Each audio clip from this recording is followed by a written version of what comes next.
2026 ஜூலை 4 நம்ம எல்லாரும் இங்க வந்திருக்கிறோம். ஆனா ஃப்ரெண்ட்ஸ் ஆஃப் ஜீசஸ் இந்த prayer team warriors of Jesus மாறின ஒரு கதையை உங்களுக்கு நான் சொல்லட்டுமா?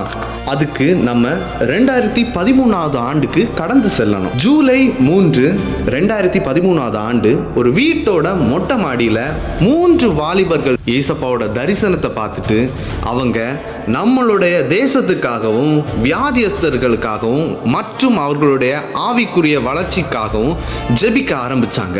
அவர்கள் ஜெபித்தது மட்டுமல்லாமல் அதற்கு ஃப்ரெண்ட்ஸ் ஆஃப் ஜீசஸ், அதாவது இயேசுவின் நண்பர்கள் ஜெபக்குழு என்ற பெயரை வைத்து பல வாலிபர்களை வீடு வீடாக சென்று அவர்களை உற்சாகப்படுத்தி அழைத்து வந்து கிறிஸ்துவுக்குள் வழி நடத்தினர். அதன் விளைவாக 50க்கும் மேற்பட்ட வாலிபர்கள் கூடுகையில் பங்கேற்க தொடங்கினர். கிடைக்கும் நேரங்களில் வீடுகளில் மட்டுமல்லாமல் மலைகளின் மேல் ஏறி சென்று தேசத்திற்காகவும் அழிந்து போகிற ஆத்துமாக்களுக்காகவும் திறப்பிலே நின்றனர். மலைகள் மட்டுமன்றி இரவு நேரங்களில் கடற்கரைகளுக்கும் சென்று இரவு முழுவதும் ஜெபித்தனர். கர்த்தர் கொடுத்த தரிசனத்தின் அடிப்படையில் போர் சேவகன், அதாவது வாரியர்ஸ் 2014 முகாம் நடைபெற்றது. அதனைத் தொடர்ந்து ஒவ்வொரு வருடமும் வாரியர்ஸ் என்ற தலைப்பில் முகாம் நடைபெற்றது. தேசத்திற்கும் வாலிபருக்கும் இந்த கூடுகை மிகவும் ஆசீர்வாதமாய் காணப்பட்டது.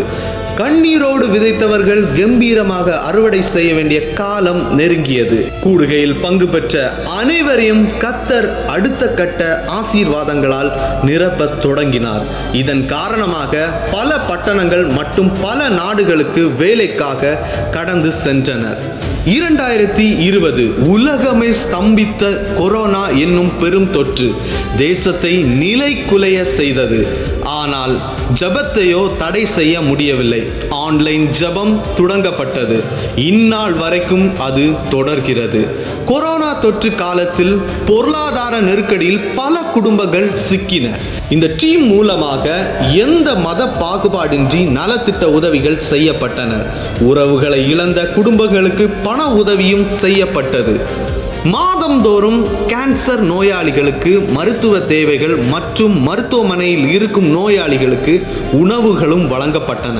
கிறிஸ்துமஸ் வேளையில் உத்தரப்பிரதேஷ், ஒடிசா மற்றும் பல வட இந்திய மாநிலங்களுக்கு உடைகள், பரிசு பொருட்கள், உணவுகள் வழங்கப்பட்டன. கிறிஸ்துமஸ் என்றால் நமக்கு இனிமை.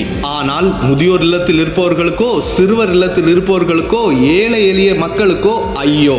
அவர்களையும் கண்டெடுத்து ஒவ்வொரு முதியோர் இல்லங்களிலும் சிறுவர் இல்லங்களிலும் ஏழை எளிய மக்களுக்கு உடைகள், பரிசு பொருட்கள், உணவுகள் வழங்கப்பட்டு வருகின்றன.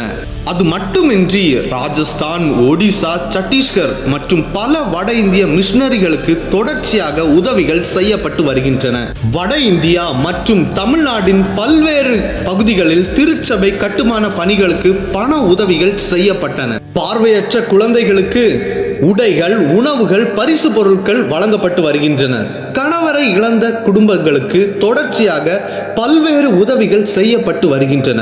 சிறுவர்களுக்கான ஊழியங்களும் அதற்கான உதவிகளும் செய்யப்படுகின்றன. கர்த்தர் ஒவ்வொருவரையும் உயர்த்தினார்.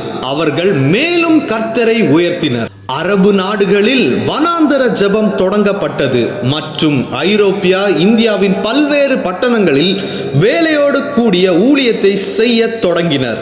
கர்த்தர் மேலும் பயன்படுத்துகிறார். ஒரு சிறு கிராமத்தில் பற்றிய எழுப்புதல் என்னும் தீ பல்வேறு நாடுகளுக்கு பரவத் தொடங்கியது. இயேசுவின் நண்பர்களாய் தொடங்கப்பட்ட இந்த ஜெபக்குழு இயேசுவுக்காக எதையும் செய்ய தயாரான போது போர் சேவனாக மாற்றப்பட்டது, அதாவது வாரியர்ஸ் ஆஃப் ஜீசஸ். நீயும் இயேசு கிறிஸ்துவுக்கு நல்ல போர் சேவகனாய் தீங்கு அனுபவிக்க தயாரா என்ற கேள்வியோடு இந்த பதிவு நிறைவடைகிறது. ஆராய்ந்து பாருங்கள்.